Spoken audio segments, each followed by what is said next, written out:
France کے دارالحکومت Paris میں علامہ ڈاکٹر طاہر القادری کے عصر حاضر کا عظیم اور تحقیقی شاہکار قرآنی انسائکلوپیڈیا کی تعارفی تقریب کا انعقاد کیا گیا۔ مہمان خصوصی صاحبزادہ طاہر القادری حسن محی الدین قادری، سفیر پاکستان معین الحق، سفارت خانہ پاکستان فرانس کے عملے، خواتین اور بچوں سمیت پاکستانی کمیونٹی کے ہر مکتبہ فکر سے تعلق رکھنے والے افراد نے کثیر تعداد میں شرکت کی۔ تقریب کا آغاز حافظ صدیق نے تلاوت قرآن پاک سے کیا، جس کے بعد زاہد چشتی نے نعت رسول مقبول صلی اللہ علیہ وآلہ وسلم کا نذرانہ پیش کیا۔ حسن محی الدین نے قرآنی انسائکلوپیڈیا کے چند پہلو پر تفصیلی روشنی ڈالی۔ صاحبزادہ حسن محی الدین نے اپنے خطاب میں اس تصنیف کو ڈاکٹر محمد طاہر القادری کی 50 سالہ محنت قرار دیا۔ انہوں نے کہا، اس انسائکلوپیڈیا میں قرآن پاک کا ایسا کوئی موضوع نہیں جو سمو نہ دیا گیا ہو۔ سفیر پاکستان معین الحق نے اپنے خطاب میں علامہ ڈاکٹر طاہر القادری کے اس شاہکار پر انہیں شاندار الفاظ میں خراج عقیدت پیش کرتے ہوئے اسے ایک عظیم الشان کارنامہ قرار دیا۔ تقریب کے آخر حسن محی الدین نے سفیر پاکستان سمیت پاکستانی کمیونٹی چند معروف شخصیات میں قرآنی انسائکلوپیڈیا کی کاپی بطور تحفہ پیش کی۔ Syed Shahzeb Arshad, UG news, Paris, France.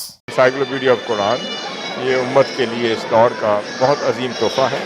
جو شیخ الاسلام پروفیسر ڈاکٹر محمد طاہر القادری صاحب کی 50 سالہ زندگی کا علمی نچوڑ ہے اور ہر ٹاپک پر محیط ہے، اور کوئی بھی ایسا ٹاپک جو ہمارے ذہنوں میں پیدا ہو اور اس کا جواب ہمیں قرآن مجید سے نہ ملے، اس کا جواب شیخ الاسلام نے انسائکلوپیڈیا کی شکل میں دیا ہے۔